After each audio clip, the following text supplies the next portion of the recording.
안녕하세요. 얼마 전 이혼한 30대 여성입니다. 이렇게 남에게 제 이야기를 해본 적이 거의 없어서 어떻게 시작해야 할지도 모르겠네요. 일단 제가 왜 결혼 생활이 어땠는지 이야기를 좀 해보고 싶어요.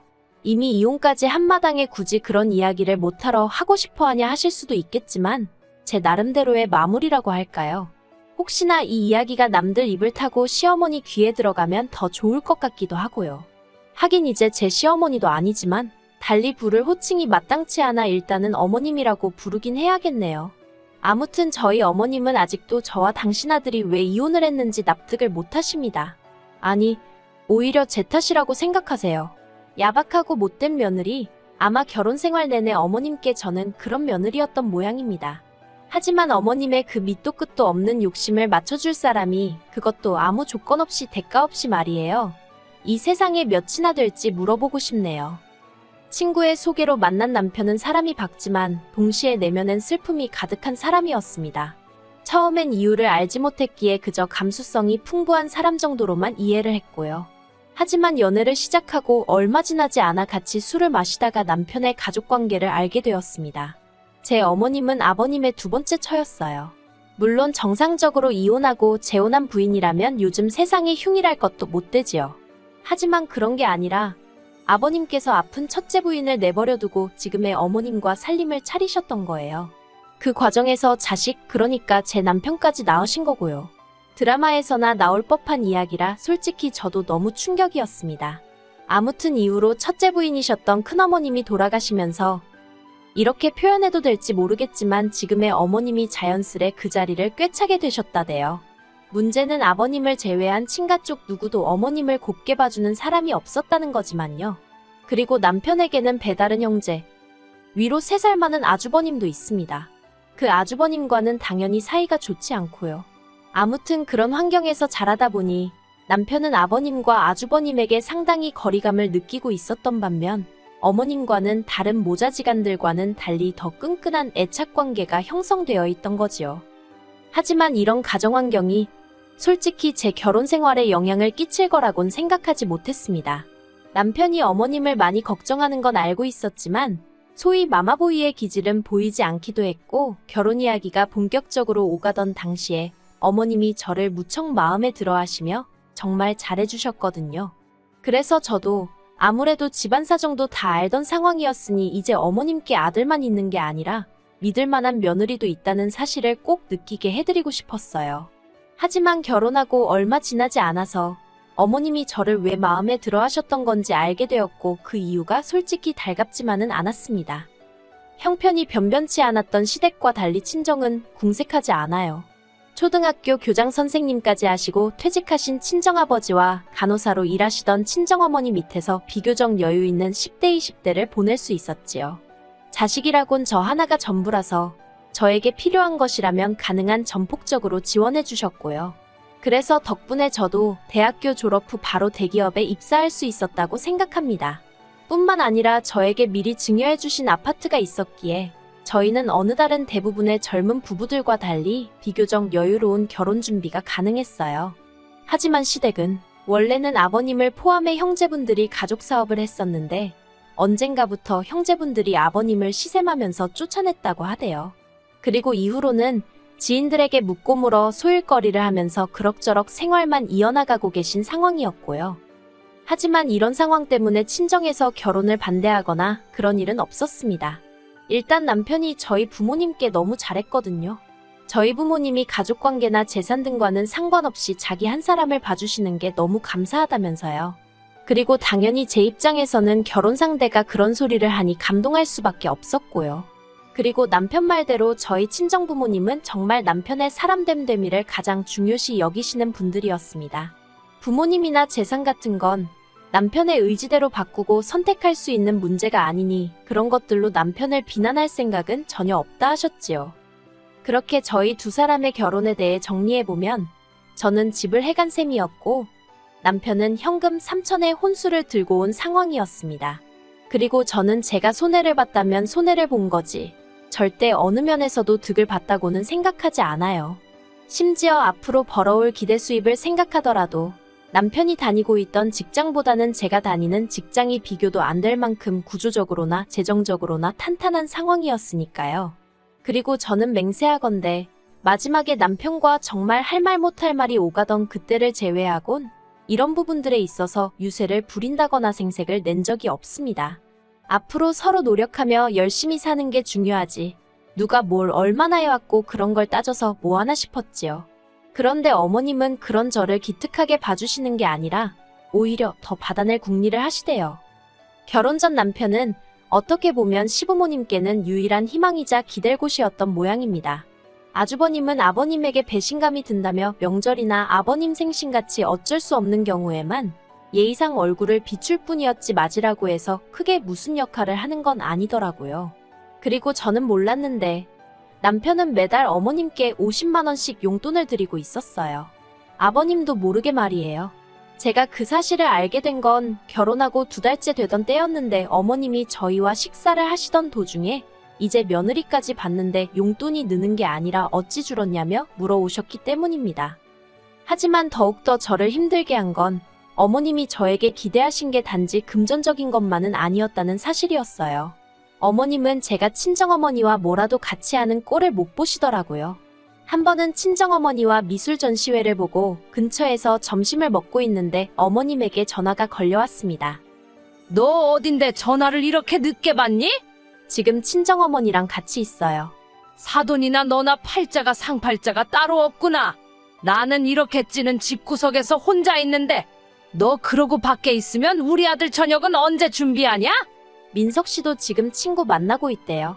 저녁은 먹고 온다고 하더라고요. 너가 그렇게 싸돌아다니는데 우리 아들이 집에서 밥 먹고 싶단 소리가 나오기나 하겠니? 너도 그만 집에 들어가라. 그리고 이후로도 친정어머니와 있으면 어머님은 그걸 어떻게 귀신같이 아시곤 전화를 해서는 잔소리를 하시기 일쑤였습니다. 그래서 언젠가부턴 저도 거짓말을 하거나 전화를 받지 않거나 솔직히 시어머니와 며느리의 두뇌 싸움도 아니고 이게 뭔 짓인가 싶대요. 그리고 이 상황을 두고 남편은 제가 친정어머니랑 시어머니를 차별해서 그렇답니다. 자기 어머니, 그러니까 어머님은 딸도 없고 자기는 아들이라 저처럼 살갑게 못하지 않냐면서 저더러 친정어머니께 하듯이 어머님한테도 좀 해드리면 안 되냐 그러대요.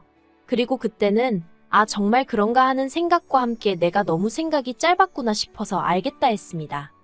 그래서 이후로 몇 번인가 어머님을 모시고 영화도 보러 가고 쇼핑도 가고 그랬어요.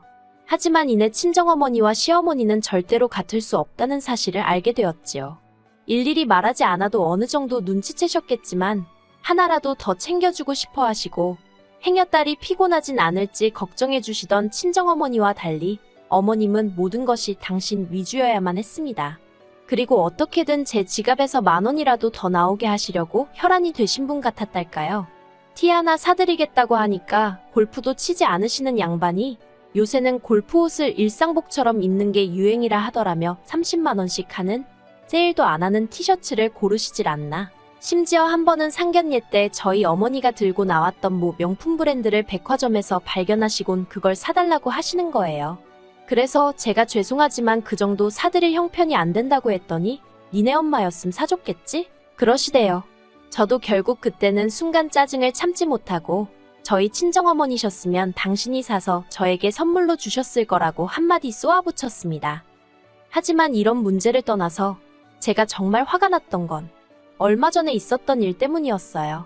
곧 다가올 친정아버지의 생신을 앞두고 저는 여동생과 상의 끝에 아버지 차를 바꿔드리기로 했습니다.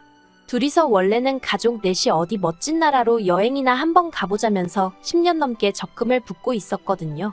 그런데 막상 여행을 가려니까 친정 부모님 두 분 다 외국 가는 게 내키지 않는다 하시면서 이제 두 분 다 시간도 많으니 국내 여행이나 천천히 다녔으면 좋겠다 하시는 거예요.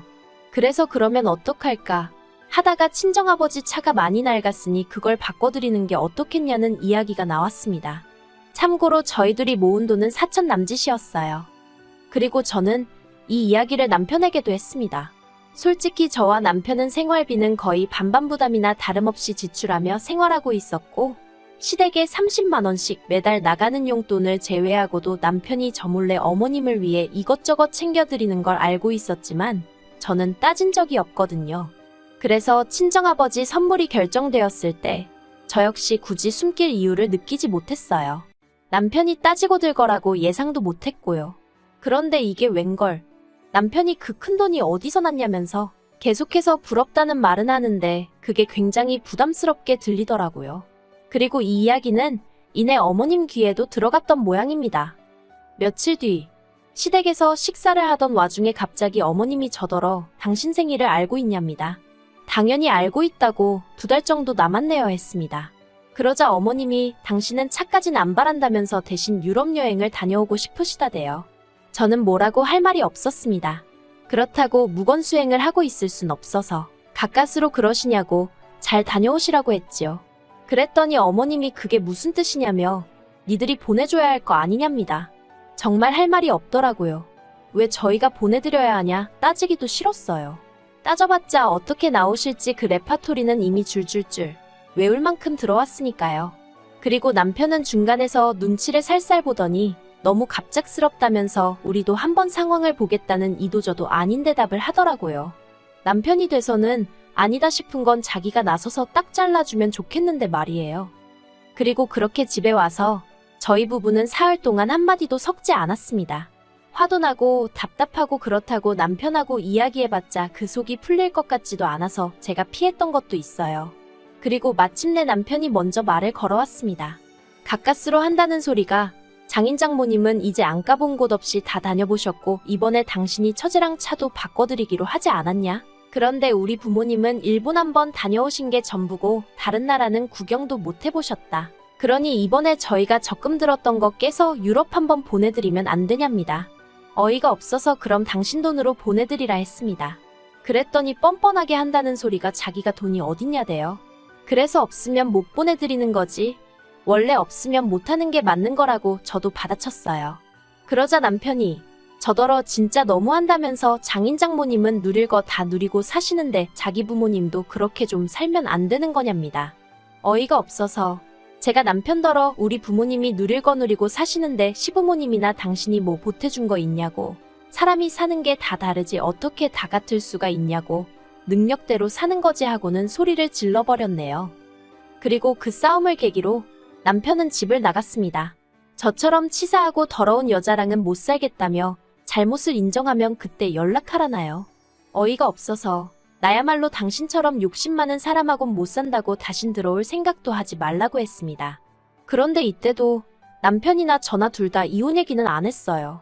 그리고 적어도 저는 저희가 부부싸움을 평소보다 크게 하고 있다고 생각했지 이혼까지 하게 될 줄은 상상도 못했네요. 하지만 남편이 기어이 선을 넘더라고요. 며칠 만에 연락을 해온 남편은 저더러 할 이야기가 있다며 집에서 기다리라 했습니다. 그리고 어리석게도 저는 내심 남편이 드디어 정신을 차렸나 싶었기에 겉으론 툴툴댔지만 그래도 마음 한켠에선 안도를 하게 되었지요. 그런데 며칠 만에 만난 남편은 저에게 생각지도 못한 이야기를 꺼냈습니다. 자기가 곰곰이 생각을 해봤는데 제가 너무 온실 속의 화초처럼 자라서 모르는 게 많은 것 같다는 말 같지도 않은 소리를 하더니 이참에 회사 때려치고 대신 어디 못 사는 동네에 가서 어려운 사람들 돕는 봉사활동을 좀 해보는 게 어떻겠냐대요. 이런 세상도 있다는 걸 몸소 겪고 나면 마음이 한결 너그러워질 거랍니다. 솔직히 전 처음엔 남편이 무슨 자다가 봉창 두들기는 소리를 하는 건가 싶었어요. 그런데 남편은 계속해서 한다는 소리가 제가 저보다 훨씬 더 좋지 않은 상황에서도 정을 나누는 사람들이 있다면서 저도 그런 걸 좀 배울 필요가 있어 보인답니다. 그리고 그렇게 되면 제가 어머님 아버님에 대한 마음도 달리 먹을 수 있을 거라나요. 어처구니가 없어서 그러니까 지금 내가 마음이 좁아서 이런다고 생각하는 거냐 물었습니다. 그랬더니 그게 아니면 지금 이러는 이유가 뭐냐며 저더러 장인 장모님 놀러 다니고 할 때 시부모님 생각은 안 나더냐. 그거 여행 한번 보내드리자고 한 게 이렇게까지 나올 일이냐. 자기는 정말 너무 서운하답니다. 어이가 없어서 당신 부모님 형편이 여의치 않은 게 내 잘못이냐 아니면 내 친정 부모님 잘못이냐. 왜 그걸 우리가 보상을 해줘야 하는 거냐. 저도 지지 않고 소리를 질렀어요. 그리고 결국 다툼은 커져서 이럴 거면 차라리 헤어지잔 이야기까지 나오게 된 거고요. 저는 솔직히 지금까지도 제가 야박했다거나 너무했단 생각은 들지 않습니다. 남편은 제가 시댁과 친정을 차별하여 이사달이 난 거라고 끝까지 제 탓을 했지만 100번 양보해서 유럽 여행 한 번쯤은 보내드릴 수도 있었겠지요. 하지만 정말 그게 끝이었을까요? 저는 유럽 여행이 시작이었다고 봅니다. 이후로 더 큰 것을 더 자주 바라셨을 거예요. 그리고 그 기대에 부응하지 못할 때마다 저는 남편과 이런 다툼을 반복해야만 했을 거고요. 생각만 해도 끔찍하네요. 남편과 헤어지게 된 현실은 속상하고 말로 이루 표현할 수 없을 만큼 가슴이 헛헛합니다만 어쩔 수 없었다고 생각해요. 아이가 없으니 다행이란 생각도 들고요. 저는 제 분수대로, 남편은 남편 분수대로 잘 지냈길. 아니 알아서 하겠지요 뭐. 무튼 저는 잘 지내볼 생각입니다.